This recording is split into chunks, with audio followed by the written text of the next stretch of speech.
So they're living in ongoing stress. They're on the edge, yep. Yes. So we talk about this group of people as living in the ALICE population. Oh. So ALICE is an acronym that was developed by United Ways worldwide, and the acronym stands for Asset Limited, Income Constrained, and Employed.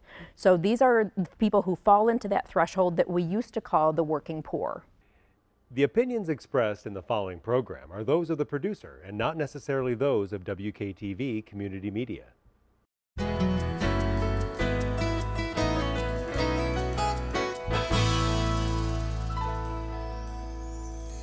Hello, West Michigan. This is Grand Tap Media Business TV. My name is Pamela Keim, your host. The spirit of the show is to introduce West Michigan to all the businesses, nonprofits, individuals that can help us thrive in our lives.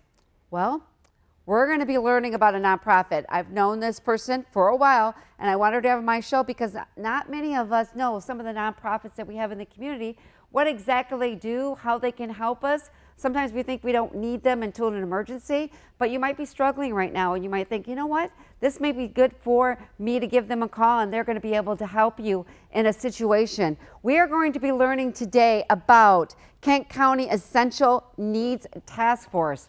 I don't know if you ever heard of it, but they focus on system change and their emphasis is on collective impact of interconnectedness of all the systems. We're going to learn what that means, you know. So I want to welcome the Executive Director, Wende Randall, to Grand Tap Media. Thank you so much. Thanks, Pamela. Nice to be here. All right. We've known each other for a while. I know you do fundraising. I know that you have events, whatever. We are a part of the Grandville leadership group that meets, I don't know, 4 times a year.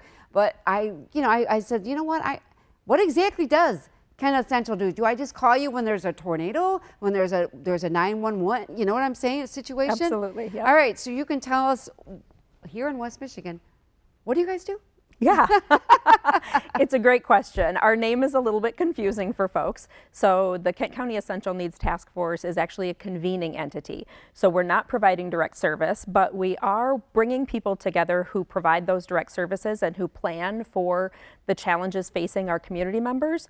And we work on aligning strategies, having a shared vision, and making sure that the organizations themselves and that local governments are working really effectively to serve and create a culture across West Michigan that benefits all people. So we envision a Kent County in which all of our systems are people-centered and ensure that there are equitable opportunities and tools and networks for people to thrive.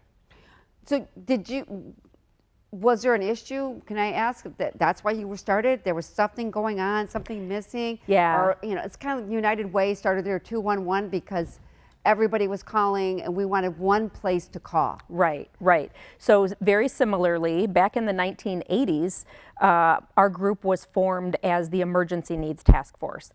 And so thinking back to the 1980s, there was an economic recession going on at the time, and there needed to be some level of coordination between places like homeless shelters, food pantries, soup kitchens, and so some folks from different nonprofits and from the county administration and city of Grand Rapids got together and started talking about what are the services that are available, how do we coordinate them, how do we align them to make sure that everyone in Kent County has access to what they need.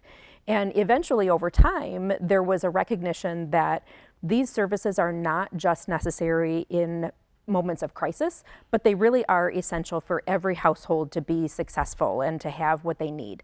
And so the name was changed from Emergency Needs Task Force to Essential Needs Task Force, and we added more systems. So we started talking about utilities and started looking at transportation and then workforce development. And the latest system that we've added is our digital equity or digital inclusion system. So we look at the systems approach as a way of understanding how people are experiencing different barriers to thriving or even surviving sometimes in the community, and what we can do as not only service providers but as businesses and local governments to change policy and practices so that all people have that equitable opportunity. Well, when I worked in the nonprofit world, it was the Aging Network. and we called it failure. There was a diagnosis, failure to thrive. Yes. What it was called, and I would look and what does that mean? They have everything, you know, they're just not thriving. Something's missing. We can't figure out. They're just not thriving. And you guys, does your organization, you keep that data, and you know, and you're the ones that would go to Lansing and talk about what's going on in Kent County? Are you a representative? So we do provide a lot of advocacy and policy opportunities. So that's one of our core areas of work is action and advocacy. So we look at the data from the census, we look at data from the American Community Survey, we look at local data from the Kent County Health Department's Community Health Needs Assessment and Community Actions Community Needs Assessment. We pull that data together to really understand where are the areas of greatest need, not only by race and ethnicity or by age group, but also based on how situations or how policies are structured in our community. What census tracts or what neighborhoods are struggling the most based on a number of different factors that are kind of combined to stack against them. And then we look at the policies and we say, what needs to change? How do we create a system where all people have those same opportunities and where Indigenous communities and Black and Brown communities and people who've lived in low poverty for generations. Right. How do we ensure that the systems are structured to put them first and to allow them all the tools to be able to thrive?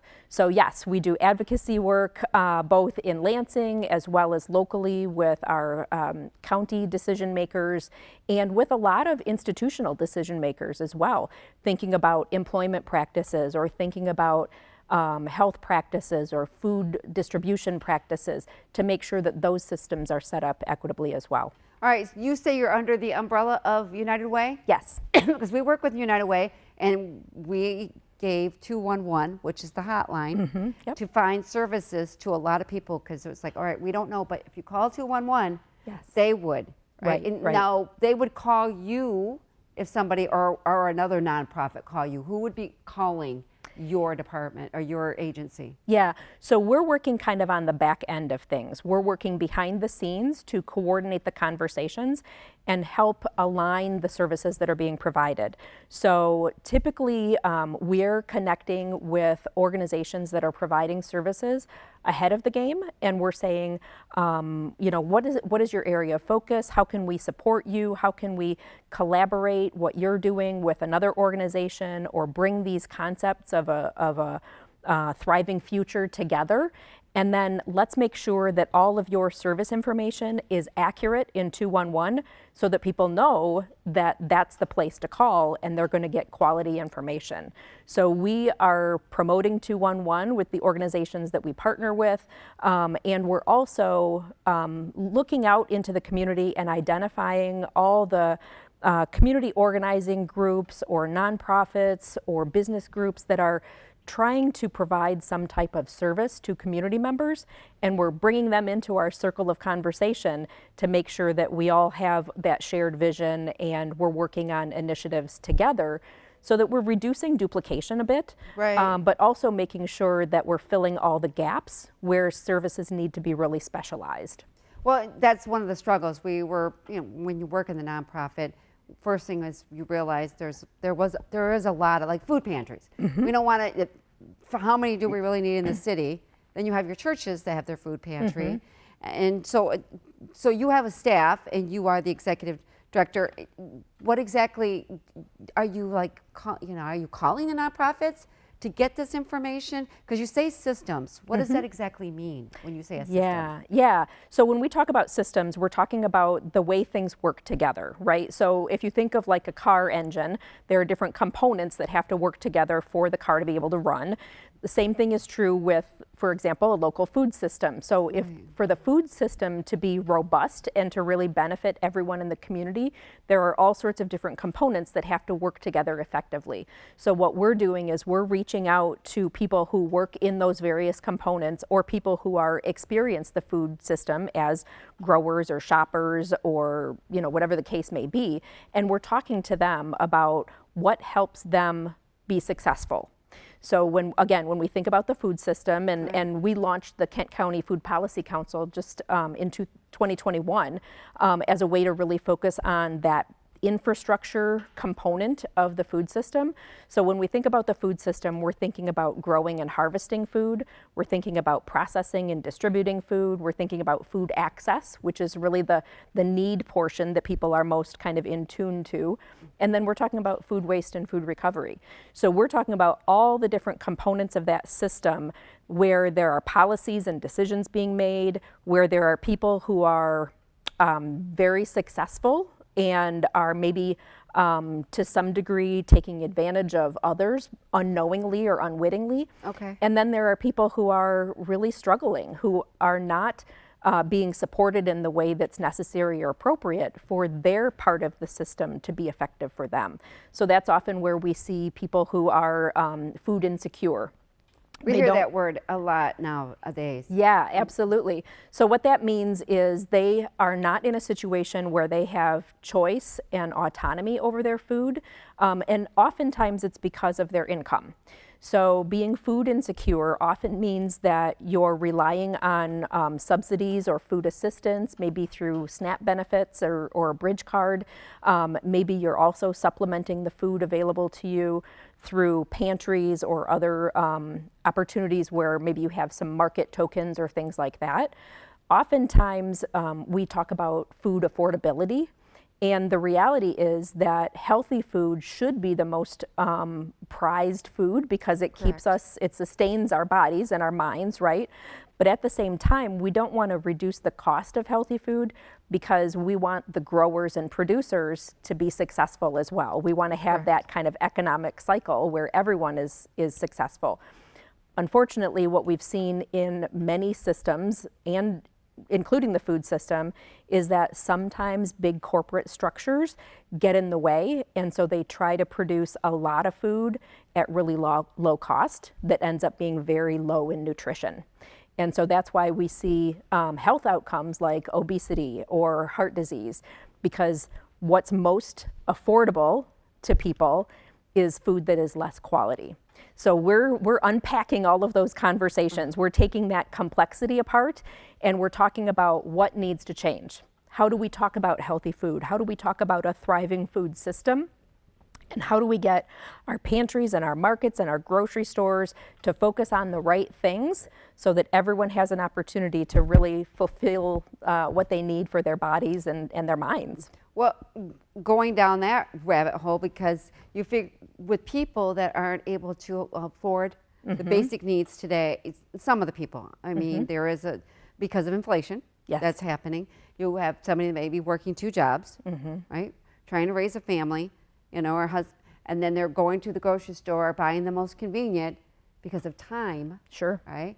And they're struggling getting maybe out of a less desirable area where they could raise their kids into a better school district. There's all of these things. Yes. So what would the task force, when they're looking at this, going, yeah, it's not just that they're eating unhealthy and gaining weight, it's because they're working 2 jobs. Right. And they can't move into a better community because they want to move in a better community. You may, you know, raise your family, right?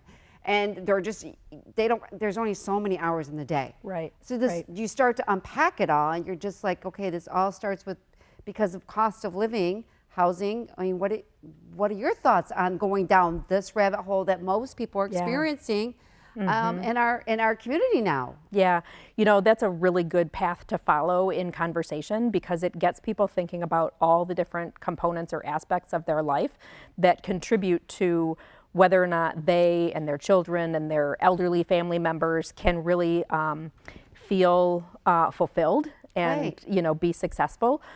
So we talk about all of those different components and how they work together. We call that interconnectedness. That's a term that was coined a couple of decades ago that really looks at how systems work together and the fact that again, kind of using that food pantry example, if someone is coming into a pantry because they're food insecure and they need some support, that's not the only thing happening in their life, just Right. as you pointed out. Yes. They probably have low income, or they're working multiple jobs in order to get the income that they do have. Their rent or their mortgage is probably a little bit out of reach for various reasons. Maybe they're having difficulty with their utility bills. Maybe they have transportation challenges that they're facing. So when you compound all of those things, there's a huge cognitive burden on that individual or on that household. So they're living in ongoing edge. stress. They're on the edge. Yep. Yes. So we talk about this group of people as living in the ALICE population. So ALICE is an acronym that was developed by United Ways worldwide, and the acronym stands for Asset Limited, Income Constrained, and Employed. So these are people who fall into that threshold that we used to call the working poor, right? So they're working, they're doing everything they can to make ends meet. They're above the poverty guideline, the federal poverty guideline, which is extremely low, by the way, and needs to be updated sufficiently. Yes. So they're above that poverty guideline, but they're still not able to meet ends meet. So when you think about, all those different expenses, plus you think about medical insurance, or maybe you make just enough money to not be eligible for Medicaid.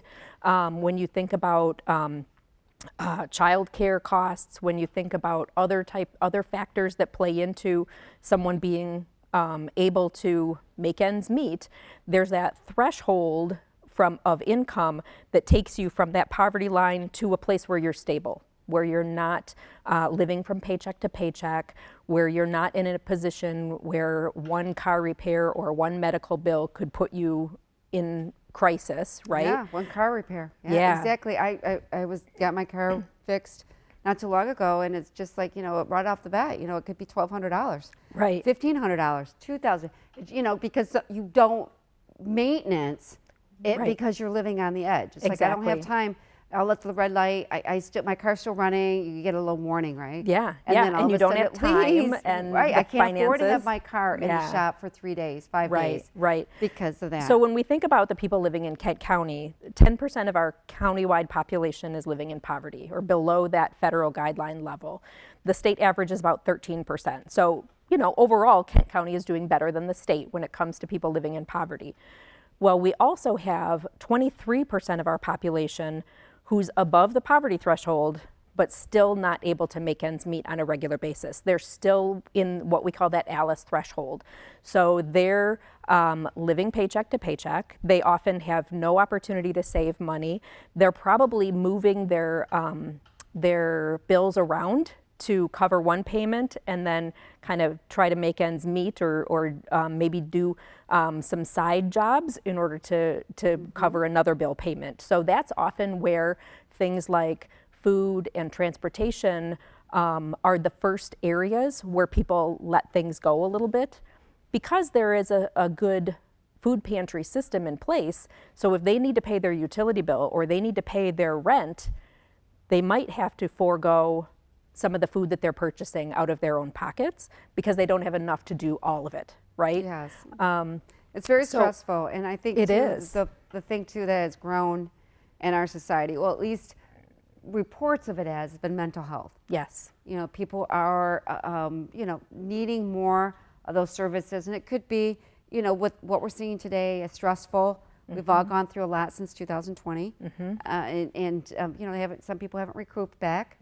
And you look at them, and it's like you can see them on the streets. You can see them on that they're struggling mentally, and that makes it more difficult to take care of yourself and your family. Right. Yeah. Do you guys keep track of that part of what's going on in our county too?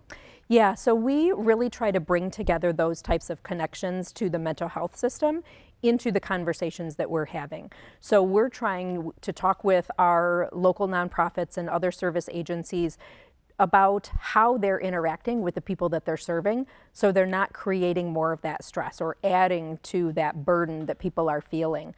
We also support different types of mental health events or awareness days. They're upcoming in there's an upcoming mental health fair that's going to be happening with a lot of folks from the refugee community. So they're dealing with their ongoing trauma from being refugees, but also dealing with the struggles of day-to-day life living in Michigan, where costs are high at times, as you mentioned, but also they don't have the networks to navigate all the different things that might be available to them. Well, I wouldn't imagine being pulled from my country, thrown into a country, and you know what I'm saying. Absolutely. And a lot of them, it happens so quickly, and they never set up a system, and they're struggling. I couldn't. I don't understand the language.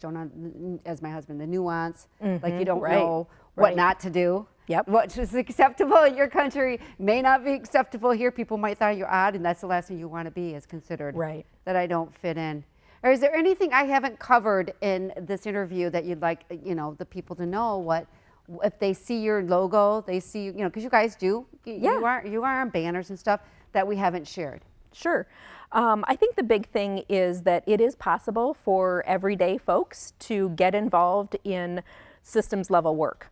All it really takes is a desire to listen to one another and learn more about what people are experiencing, especially people who are living in poverty or living in that ALICE threshold, really understanding the experiences that they go through, and then thinking about if we were to change policies or if we were to change the way we do things, the hoops that we have people jump through, how could their lives be better? And then join our groups, join our conversation, and get involved in advocacy, get involved in building awareness throughout the community so we're not constantly climbing uphill with these conversations, but really coming from a place of shared understanding in order to create that change. Now, do you guys get funding from, do you get funding from the county, the millage, or do you get funding from Lansing?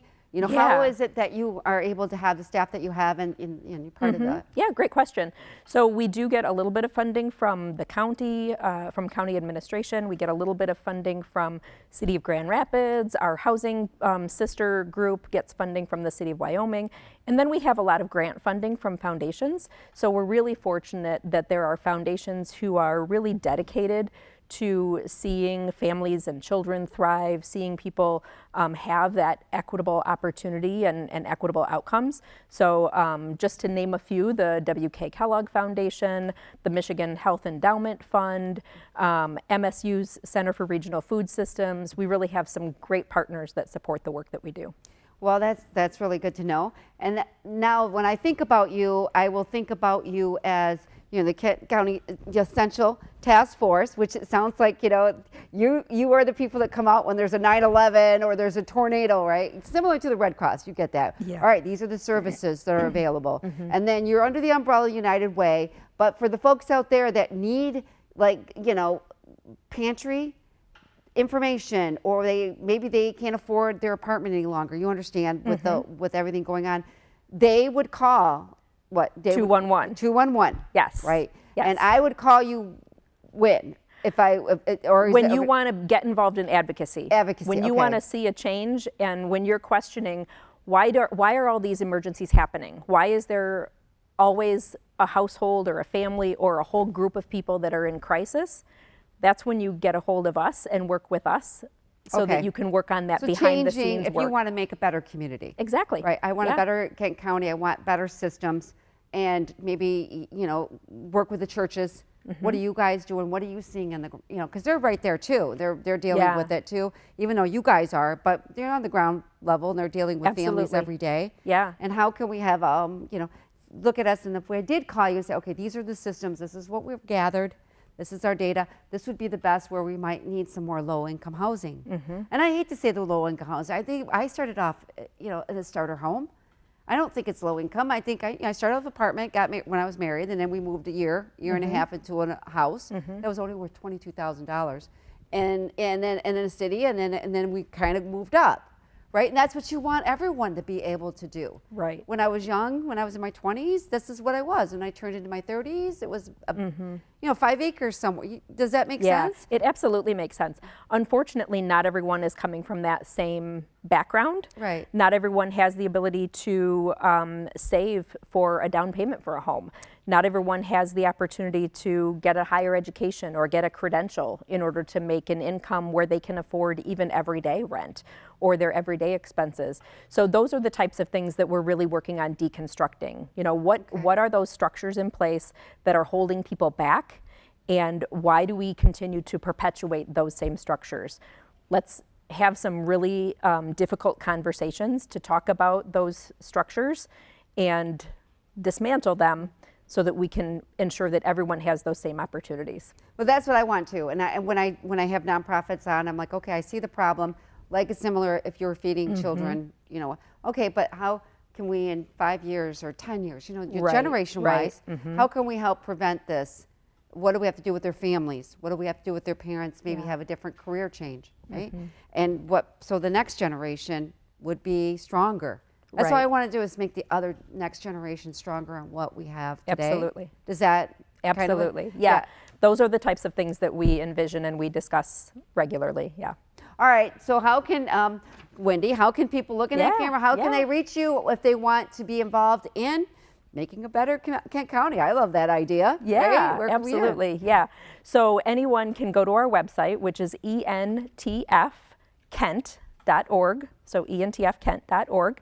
And you can sign up for our weekly newsletter. You can sign up to get calendar invitations or emails that are reminders of our regular meetings. We have monthly meetings for all of our committees. You can follow us on social media. We're on Facebook and on LinkedIn, Kent County Essential Needs Task Force. And we would love to have more people from the general public get involved in the work that we do. I would too. The more the merrier, so we get in and we can talk about, and so people, when they have buy-in, right? This is what Yes. we decided, you know, together, it's almost like, okay. And then when they see it starts happening, that's kind of exciting, isn't it? Absolutely, it is. All yeah. right, my dear, it's great to have Wende Randall Thank you so much. Executive Director of Kent County Essential Task Force. I just love that name. That's what you got to call it, you know, it feels like you guys are coming into the rescue. All right, this is Pamela Keim from Grandville Media. We'll catch you next time. Take care, everyone.